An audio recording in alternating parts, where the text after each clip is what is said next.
Sure. I met Kevin about 6 years ago now, and he's always been one of my go-tos for being like a magical person and always finding a way to motivate people in a definitely in a way that you're not going to get from anybody else. And I think that is sort of like it should be a goal for a lot of people or maybe everybody to like find the things that only you can do. And I think Kevin's superpower is helping other people find their unique superpowers.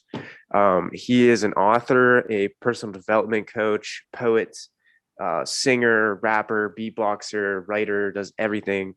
Kind of a community organizer in Pittsburgh, helped a couple different projects launch here called Team Pachamama. For a long time, there was Peaceburg. It's kind of shifted into other names over the past couple years, but he also did the Peaceful Gathering of Hands. There's a little bit of a history to that, which I think Kevin probably would end up talking about. He's written multiple books, I think at least three or four. I have a couple of them right here. This was the first one I got. It's called Unlocking Your Superpowers. Uh, Really cool. I'm sure he'll talk about this. It's like just a collection of uh, helpful gold nuggets to help yourself find your superpowers. And then this other one is called The New Earth is Here. And this is sort of like an extension to the original. It has like more of an interactive framework to it. It's a really fun kind of book to just open up a page and go through whatever activity you find on it. So yeah, thank you, Kevin, so much for being here. I'm really excited to hear what you got to say today. And we got a nice little interview for Max and Kevin to engage with later on. So keep your questions in mind, everybody. If anybody has a question, write it down, and then you're going to be welcome to ask it during the Q&A session at the end. So rock on. Happy Friday. Well, happy Friday, everyone. I'm really happy to be here. Thank you, Aiden, for inviting me. And yeah, I put together a little PowerPoint that shows some of the last 12 years of my journey. So I will just kickstart that by sharing my screen here. And hopefully this will work out. Boom, boom, boom.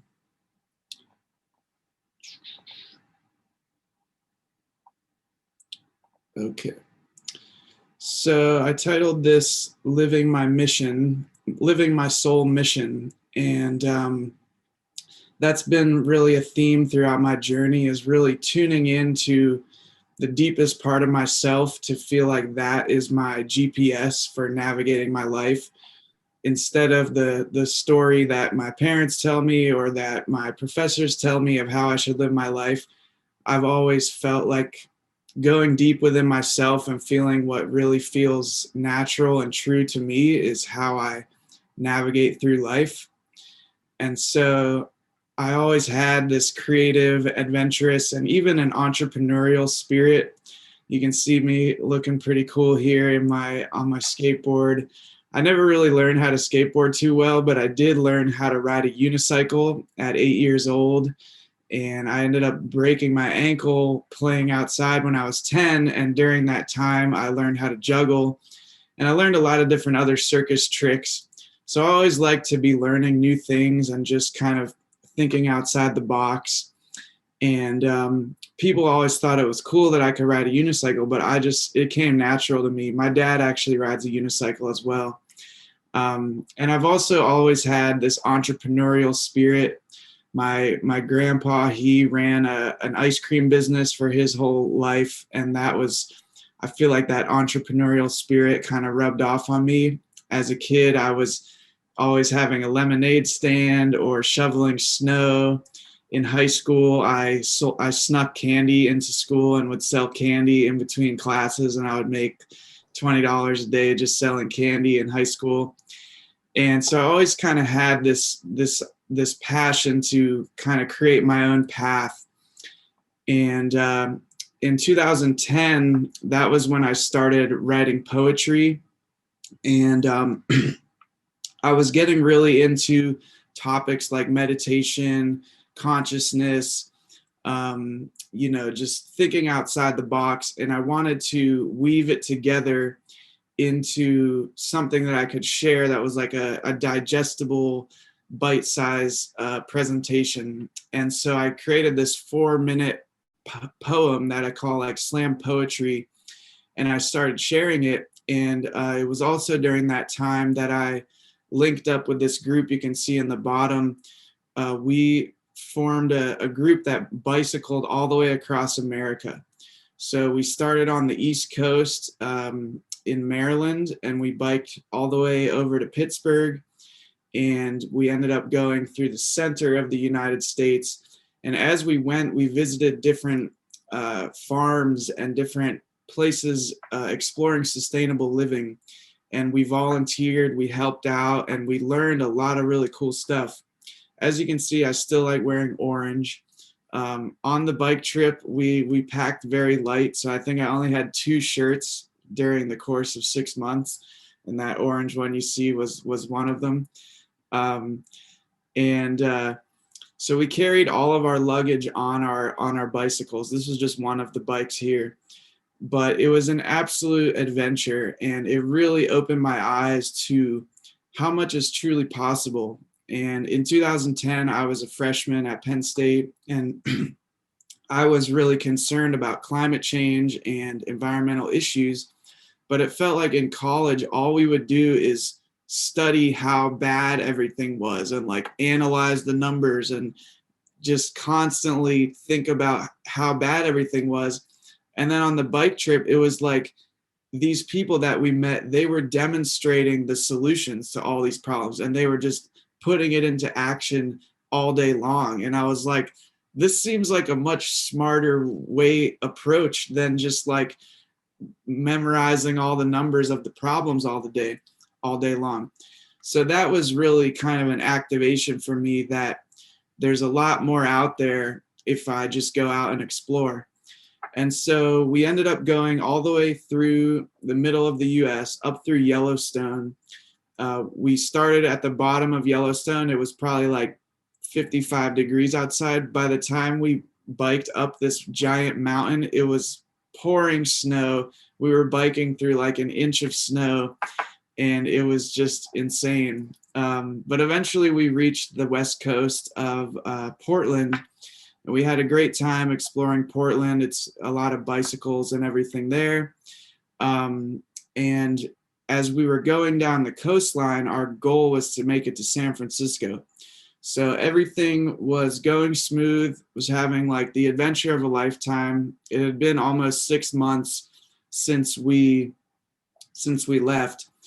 And I'm just cruising along one morning. We're on the coastal highway, which is, just looking over the ocean. It's really beautiful.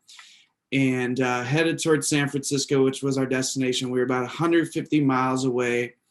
And I'm just cruising along. I would kind of practice my poems while I would ride, and I would practice my beatboxing and stuff. So I'm just cruising along, and then out of nowhere, I get whacked by a car going 55 miles an hour. And this is me on the ground. And my bicycle, to carry all my gear, we had big Tidy Cat kitty litter buckets strapped to our bikes. And so I had 2 of them on my back of my bike, and the car hit my back left kitty litter bucket. And that kitty litter bucket literally probably saved my life, because the kitty litter bucket exploded and took the brunt of the impact. And I flew off to the right. My bicycle literally went about 50 feet further, because that's how hard the impact was. But thankfully, I didn't have any broken bones. But when I hit the ground, I was completely convinced that I was going to die. I pretty much melted into this infinite white light, and I was just totally shocked that my life had ended so quickly. But it was totally peaceful. And when I opened my eyes after about a minute, it was just like in the movies. Everything had slowed down. My friend Charlie was running over to me, and it was extremely surreal.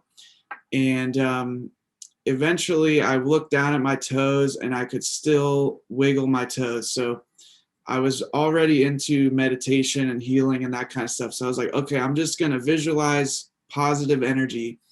And every time the lady who hit me, she's the one that's next to me there. She came running over, and I was actually calming her down. She was freaking out, and I was the one who got hit by the car. And I was like, look, it's going to be okay. And eventually the paramedics came, and they were analyzing my body. They're like, all right, son, what is your primary complaint? What's the worst issue right now? And this is literally what I said. I said, my book hasn't been published yet. And they were like, we need you to be serious. But I was just cracking jokes at that point. And this experience really changed my life, because it showed me how fragile my life was, and how I don't want to waste my time doing things that are not really my true calling. And so I kind of, after this incident, doubled down on living my soul mission, as the title of this is called. So eventually I healed my knee. That was when I first got into yoga. Um, I I was doing yoga pretty much every day to rehabilitate my body. I did have to get stitched up, but miraculously I didn't have any broken bones. And so when I got back from the bike trip, I was determined to create a poetry album. And so in 2011, I my friend, who is named Kelly Mays, she's a recording artist. She had a recording studio, a basic recording studio in her bedroom, in like her upstairs office. So I literally came over, recorded the whole album front to back in about an hour and a half, and it was done. It was, very raw, but as it turned out, people really loved that raw authenticity that is in the album. Every pretty much every song was done in one take. But as I learned, as I started to share this album with people, people really enjoyed it. The title of it, as you might be able to see here, is called Paradigm Shifting Flowetry. So I kind of changed the word poetry into this flowetry, because I do it in this very performance-esque mode. I started also making YouTube videos in 2010, and YouTube wasn't quite as popular back then, but it turned out these people from California somehow found my poetry videos, and they really resonated with what I was doing. 2011 is also, so when I got back from the bike trip with all this inspiration and this passion of like, I got to live my soul mission, I started this event that Aiden mentioned called the Peaceful Gathering of Hands. And it's a big peace festival that we've done in Pittsburgh, basically 10 years in a row. And people from all over the city come together to form a big circle, and we all just kind of hold this meditation of peace and kind of honoring all the amazing projects that are already happening in our city. So I was doing that. I was making YouTube videos, and these people from California found me, and they were like, hey, we really love what you're doing. We want to fly you out to our festival and have you perform and have you do a presentation. And so that's me in that picture in California, at this cool festival. And that really opened my eyes to a whole new set of possibilities. So I ended up connecting with this community in California. The next year, I published this book, which is actually kind of like a Dr. Seuss version of one of my poems. And so people really enjoyed this as well. So as Aiden mentioned in the little email, I've found this way to kind of create products out of my creativity so that I could make money along my tour. Maybe if I got paid a little bit to do a performance afterwards, I could also have products available to sell, such as my album, such as my book. I also love these things called octopus head massagers, which were just like extra merch that I could sell at my events. but I really think they're an incredible healing tool, and I still sell them to this day. So in 2012, that was when I decided to leave college early. I don't necessarily recommend that to everyone, but that was just what I felt was what I needed to do. And I ended up doing an Indiegogo campaign, raising a couple $1,000s, and then I went on tour on the West Coast, and I called it the Flowetry and Gift Circle Tour. Gift Circles is another community event that I like to facilitate that basically just helps people connect what their gifts and skills are with other people's gifts and skills. And it's really amazing. I mean, I've facilitated probably 50 to 100 over the last 10 years of these gift circles, and they're phenomenally inspiring. So I traveled along the West Coast for about 6 months, actually, leading events, doing performances, just networking, and connecting with a lot of amazing people. And then, so in 2012, that was my second time going to this festival called Burning Man, which some of you may heard of. It's a crazy, huge festival. 70,000 people gather for 1 week in the middle of the desert in New Mexico, I think, or not New Mexico, but I can't remember what state it's in. Anyways, it's a huge festival, and it's like a temporary city. It literally feels like you're on another planet because you're in the middle of the desert. Everyone has to bring their own things. So in 2012, I went there and I filled out this application to lead a workshop at this cool camp that goes there called Red Lightning. So in 2012, I got there, but because I didn't really know the organizers, they scheduled me on Tuesday. So the festival goes from Monday to Sunday. And so they scheduled me on Tuesday to lead the workshop. And it turned out the camp was still setting up. No one really knew who I was. So no one came to my workshop. And I was pretty freaking bummed because I was so excited that I had gotten accepted to do a workshop with this cool group. But rather than just like feel bummed out for the whole week, I was like, you know what? I'm just going to go double speed and still share my gifts at this festival in whatever way I can. So I found out that there's this place where they do open mics where they give people maybe a 15-minute slot and you can share whatever you want. So and they have it pretty much every day.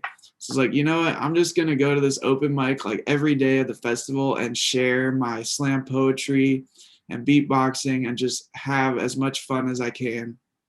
And so that's what I did for this whole week in the festival. I was going to these open mics, performing in front of sometimes up to 100 people, and people really loved it. And you can't technically sell anything at Burning Man because it's like no money is exchanged, but I gave away a bunch of copies of my CD and books and stuff. And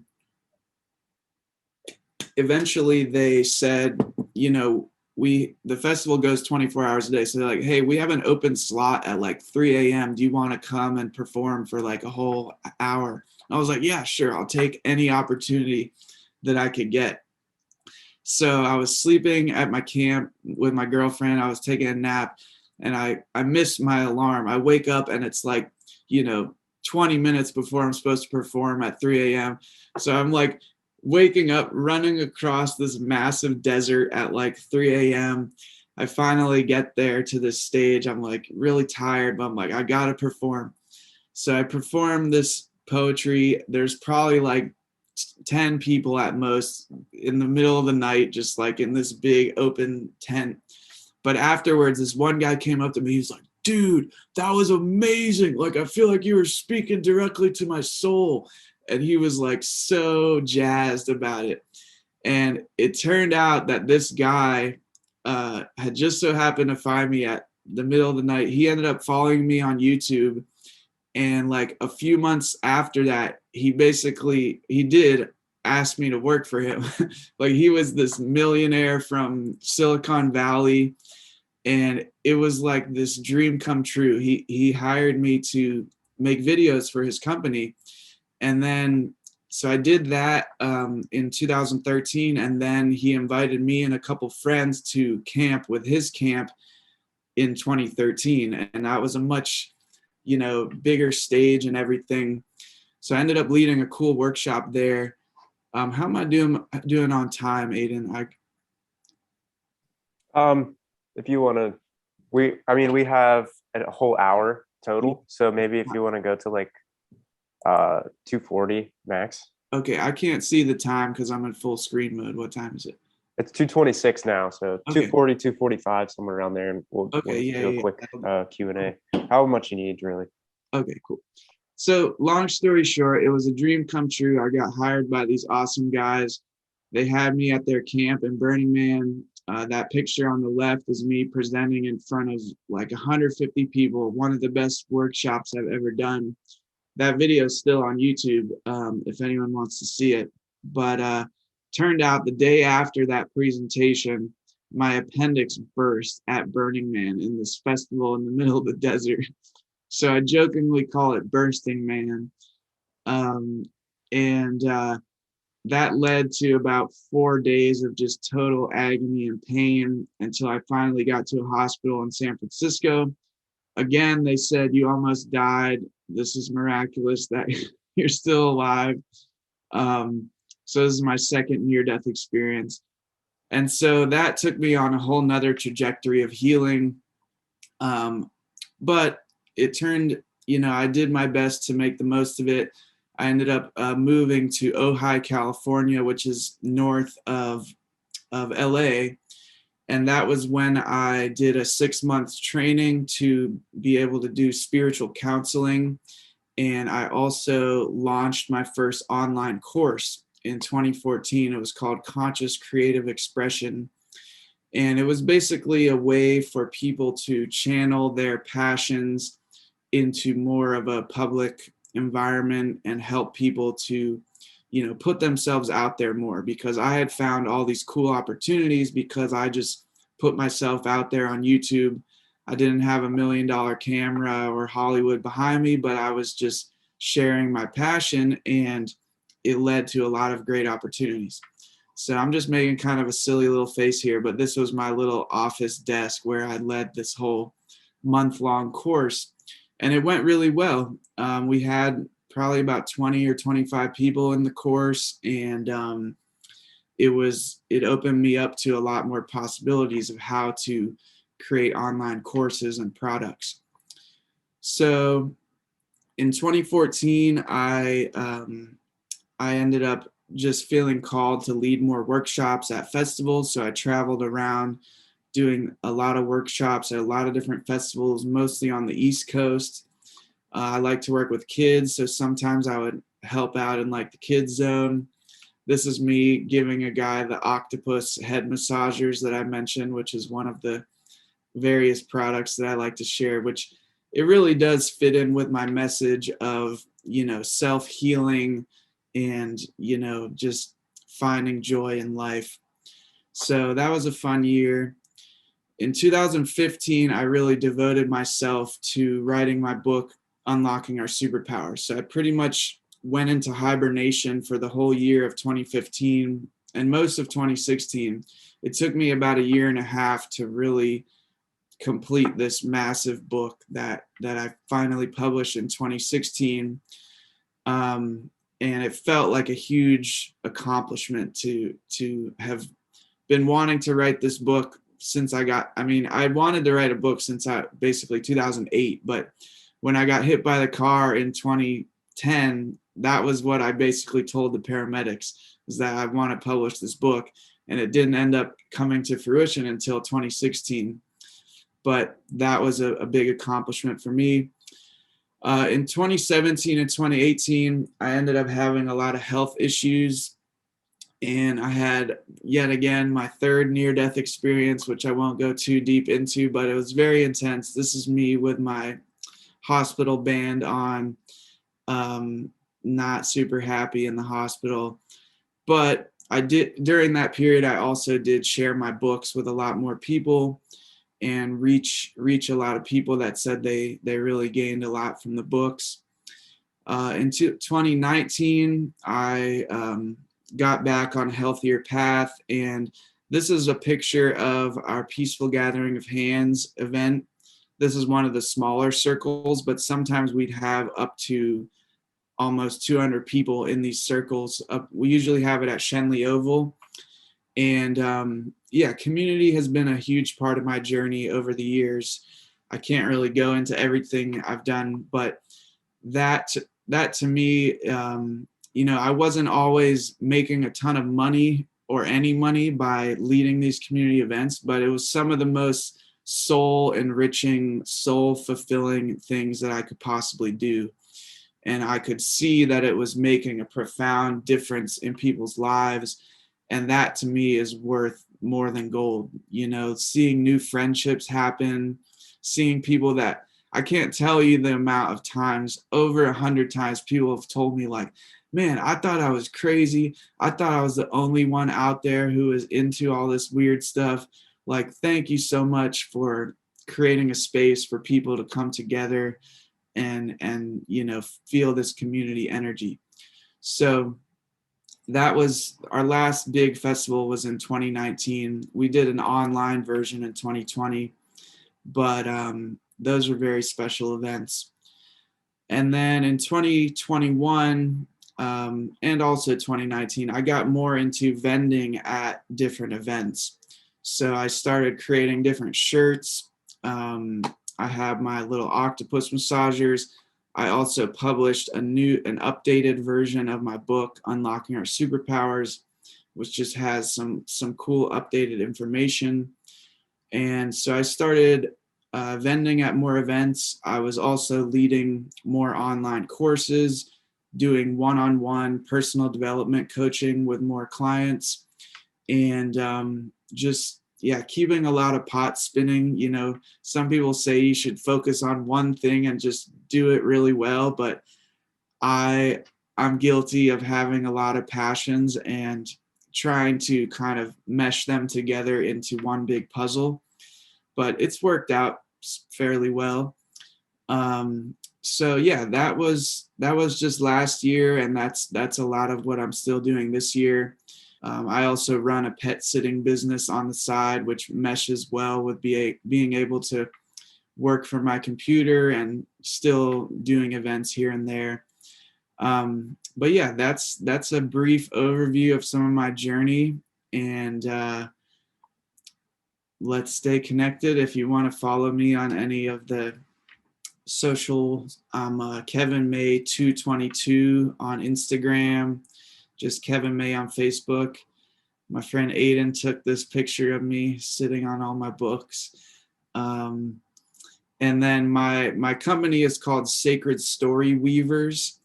So I like to say that we're all storytellers. We're constantly telling a story of who we are and how we think the world works.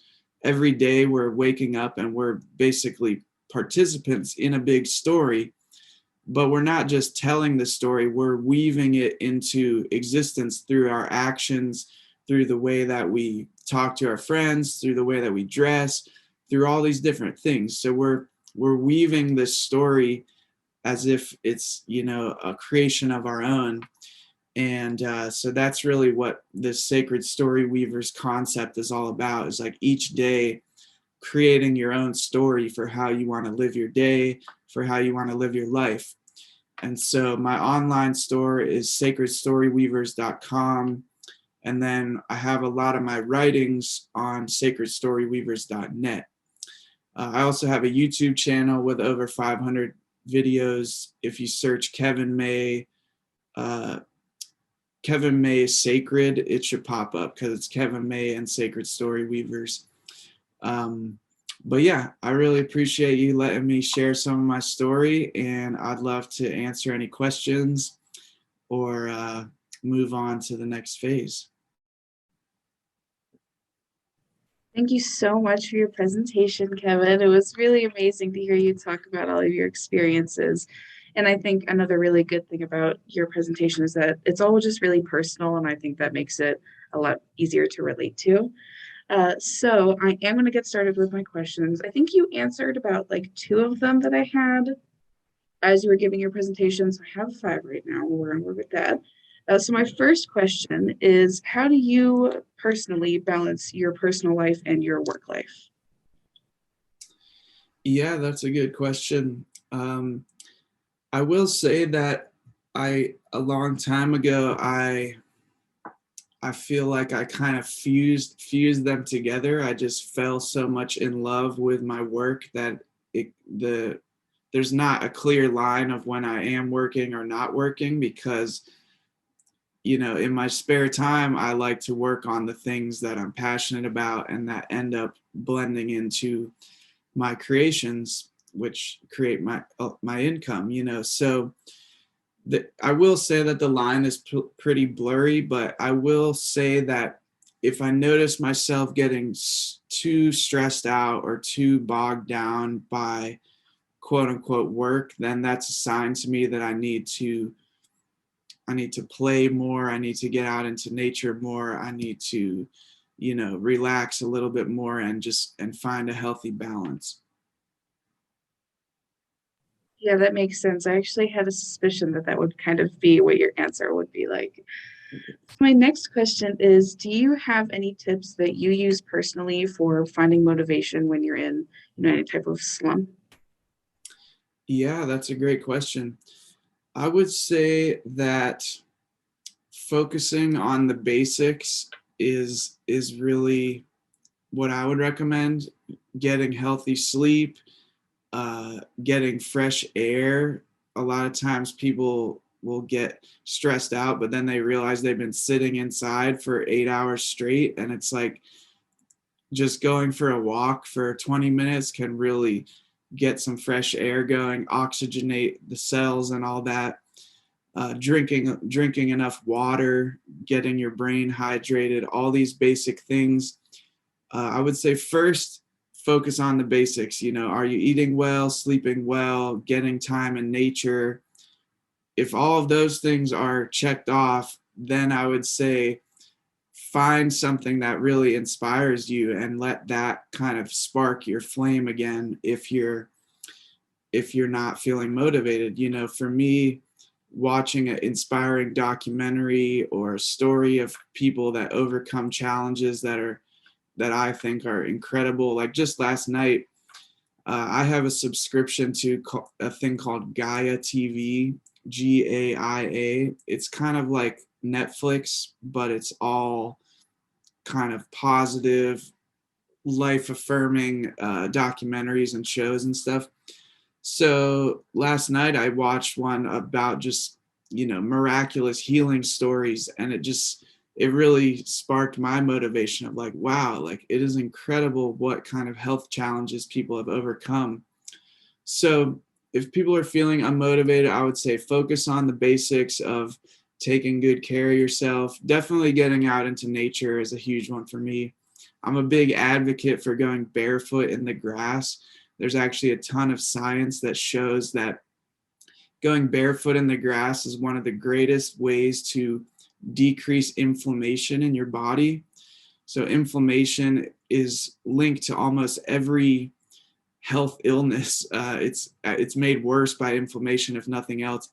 And so they've done these tests where they measure people using a thermograph where you can see the heat in different parts of the body. And then after 20 minutes of standing in the grass, they measure them again, and they show that the inflammation has drastically gone down. And it's because you're like discharging that heat into the earth, and the earth is also blasting us with electrons, which is actually really beneficial for our health. So I'm a huge fan of getting into nature. I would say try that if you're feeling unmotivated. Thank you so much. That's that's a really funny like anecdote to have. Just walk barefoot in some grass and you'll probably feel a little bit better. Yeah. Yeah. All right. My next question is, what if, or what is, if you have any, your favorite part of your work right now? Favorite part of my work. Well, There's a lot of favorite parts. Yeah, hearing people's feedback of whether it's a video or a one-on-one session that I did with someone, like hearing that, for example, I did a one-on-one coaching session with a woman about 30 days ago, and I challenged her, invited her to do 30 days of a morning practice, where the morning practice is simple. It's just put on music and dance around for 10 minutes to get your body moving in the morning. And she messaged me after 30 days and she said it really made a huge difference, and it really helped her shift her to a more positive mindset and all these different things. And so just hearing that I was able to help make a positive difference in someone's life is really meaningful to me. And so I love that. And let's see, I don't have one close to me, but these octopus massagers that I mentioned, I've created this unique way to do them, but two at once on the head and also on the shoulders. And so when I vend at events, I give 1 minute free massages to people all day long. And it cracks me up every time, just like how people's minds are blown, and like, and how this, it's really a healing technology. I mean, the fact that it can change someone's mood in literally a minute and help them relax, help them crack a smile, maybe start laughing, that to me is a beautiful miracle. And I'm on a mission to make them a household item, because I think everyone should have these tools that can, help us relax, help us feel joy. And so that's one thing I really love. See, Aiden's got one right there. I have to say, I think another big thing about those massagers in particular that really like make people relax is the reaction that it gets from everybody around them as well. Because initially when that hits your head, it makes you, want to do that with it. And it like makes people around you laugh, and then it makes you want to laugh with them. So I do think that's a really good tool to have. Yeah. So my fourth question is there anything in particular that you would say would be one of the main reasons that pushed you into the work you do? Well, I've overcome a tremendous amount of health challenges in my life. I didn't go deeply into all of them, but for chronic pain has been a theme throughout my entire life. Some people call it fibromyalgia. I've been diagnosed with a few different versions of chronic pain, but because I've been able to largely overcome these things and just feel so much better, astronomically better, I just want to, if I could transfer that feeling to somebody else, even just a little bit, that would mean the world to me. And yes, wait, you said what got you into doing this? Okay. Yes. So yeah, want the desire to share the things that have helped me with other people. That's what I did here in my book, because it's got this little key here, unlocking our superpowers. These are like a big collection of all the different keys that have unlocked things for me, and I just feel obligated to share. Like, some of them are so obvious to me in a way, but it's like, if you've never heard of it, then you don't know it exists. So I kind of feel like I'm this messenger who's meant to just stand on the rooftops and be like, hey, try going barefoot, try try yoga, all these different things that have really changed my life. So and being able to support people in a one-on-one basis or in a group coaching online course, that feels like a great way to help people continue along. Thank you so much for that. Yeah, I really understand what you mean there. Okay, so my final question for today is, what advice would you give to other people that want to venture in the same type of work that you do? Yeah. So I do have several certificates like for coaching and that sort of thing, for trauma informed coaching and that kind of stuff. So I do think certificates are a great thing to pursue, and classical education is really great. And I think that the personal work that you do on yourself is really crucial to being able to support other people on their journeys. And so it's kind of like the proof is in the pudding type of thing. It's like, okay, if you've legitimately overcome a certain challenge, then you are much, in my opinion, you are very more suited to be able to have compassion for other people who've gone through similar challenges, and to support them on their journey. So I think that having a mixture of classical education and that real life experience, I would say, gather real life experience. Like biking across America for me was just every day. It was like boot camp for real life experience. We had to bike into a new town, talk to people, find a place to camp. It was like testing me in this school of life that I like to call this earth, the big school of life. So I would say find that find that balance of classroom education and real life education, whatever that means to you. But I would just say, like, explore, experiment. Don't be afraid to get your hands dirty. Don't be afraid to make mistakes. That's all good learning experience that will help you on your path. It's like if you just stay in the classroom 24 hours a day thinking that that's going to make you the smartest person, you're not going to have the street smarts to really make it in the world. um, and in conjunction with that, like building your people skills, I know that like being social really comes pretty natural to me, and I know some people struggle with that. But regardless of how, if it comes natural or not, I think that building your people skills is really crucial to making it in this world. So, just facing the awkwardness, facing the anxiety, and just taking action anyway, I think is a great approach. Thank you so much for all of your answers. I really appreciate it. I really appreciate your entire presentation, really. And that is it for my questions. And if anybody else in the chat would like to unmute and ask a question, or type in the chat to ask a question, please feel free to do so right now.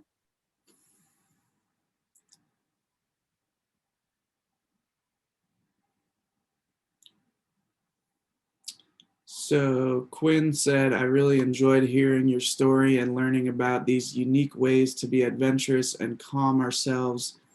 Is there anything you could go back and do differently? Okay. Well, thank you for, whoops. Thank you for listening, Quinn. And is there anything I could go back and do differently? Well, uh, I'm sure there's certain things that I could say, oh, I should have done this, I should have done that differently.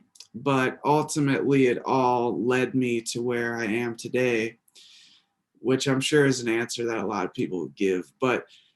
Um, but I would say that generally, we're in the school of life, so we often learn the most from our mistakes, as much as they hurt sometimes, as much as they might accidentally hurt other people. Like that's really how a lot of times how we learn the big lessons in life. So although I kind of wish I wouldn't have had to suffer as much, and maybe I could have avoided certain suffering if I would have done certain things differently, like it really did make me who I am today. So yeah, I probably wouldn't change much. Aiden said, "The mistakes are the gifts" by Quincy Jones. Yeah, that's a decent quote. Anybody else have any questions or comments? Was that a subtle Quincy Jones accent or something? Who, me? Yeah. I wasn't trying to do an accent. People often think I have a Southern accent, even though I'm from Pittsburgh. Maybe I was, yeah, I don't know. So Amanda asked if I went to college. So I went to Penn State for my freshman year. And then after Penn State, or after my freshman year, that's when I went on the bike trip. I took a year off of school.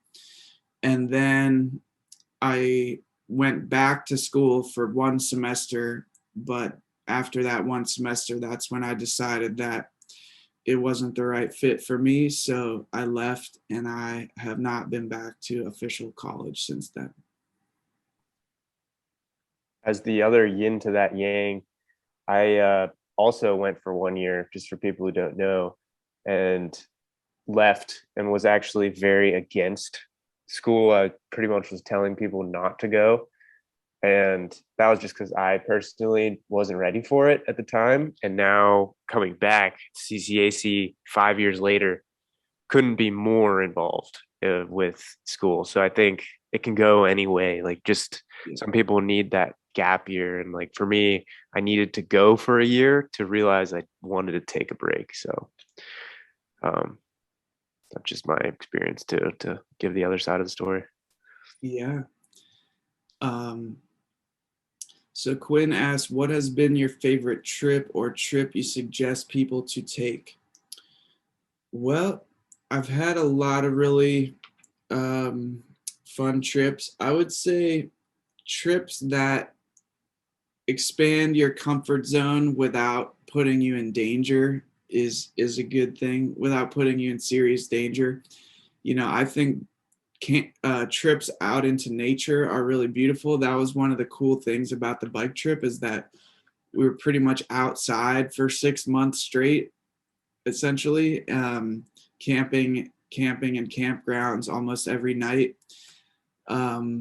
So things that really let you experience the miraculous beauty of the natural world, I think that's a great thing to pursue.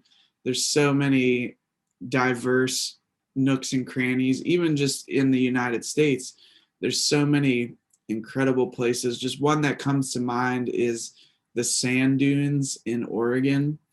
I didn't even know that there were sand dunes in Oregon, but we were biking one day and we see a sign that says sand dunes this way. So we literally like climbed to the top of this small hill, and it was just, as far as you could see, it was these incredible sand dunes. And so I really think that reconnecting to the natural world is a great thing to pursue.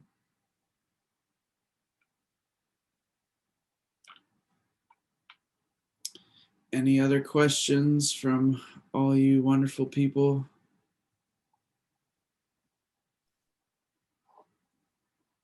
I got one. All right, let's hear it. What did it feel like being the only kid that got free ice cream from your grandpa's ice cream business? Well, I'm not sure if we got free ice cream. Oh, snap. I mean, he definitely would bring home like big pints or gallons of it. The company does still exist. It's called the Chocolate Moose. They've sold it to a new owner. It's a totally different company than the Chocolate Moose that I think might still exist in Pittsburgh. But it's in Bloomington, Indiana, where the Indiana University is. And my favorite ice cream flavor is called Grasshopper, and it's a mint chocolate ice cream, and it's pretty amazing. So I can't remember. I mean, my uncle took it over from my grandpa, so I'm not sure if he would hook us up with free ice cream or not, but either way, it was quite delicious. Okay, I can post my YouTube channel in the comments because somebody is asking about it. It's called Kevin May and Sacred Story Weavers. And there's a wide variety of videos on there. Some of my poetry is on there. But yeah, I'll post a link in the chat box if anyone wants to find it. It's still got my, I guess the URL has, I used to go by Philosophical. That was my poetry name back in the day. I'm a big jokester as well. I haven't told too many jokes here, but I've actually compiled a joke book as well. If anyone needs more jokes in your life, you could grab a joke book. That's great. Yeah. What was the title of that one again? It's called The Joke Revolution, and that is on my website as well, which I'll just post in the thing. Dun, dun, dun.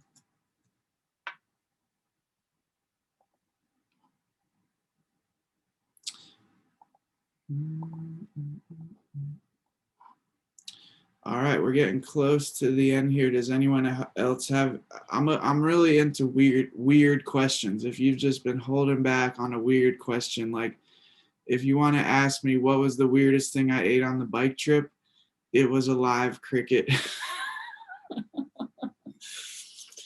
I had to. I mean, one of my mottos is like, I can't go my whole life having not tried blank, you know.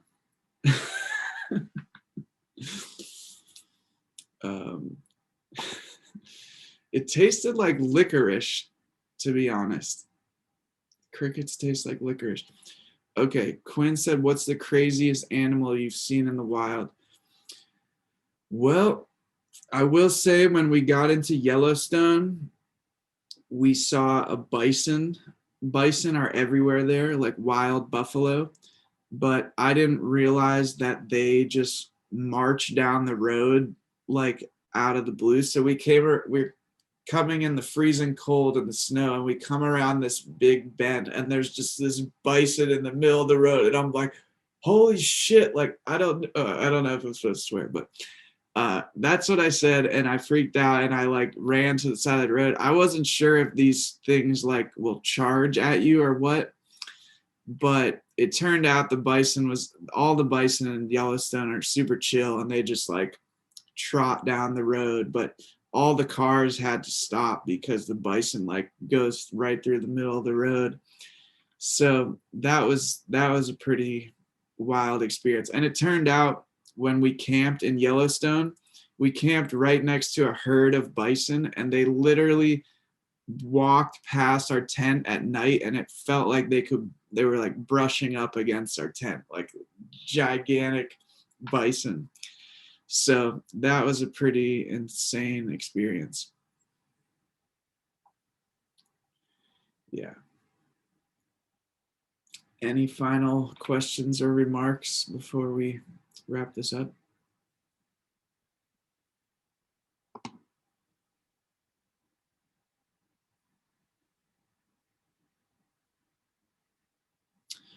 Well, it was nice. It was great to connect with you all. And once again, yeah, feel free to reach out on any of the platforms. If you have a question for me that you want to ask later, I'd be happy to answer it.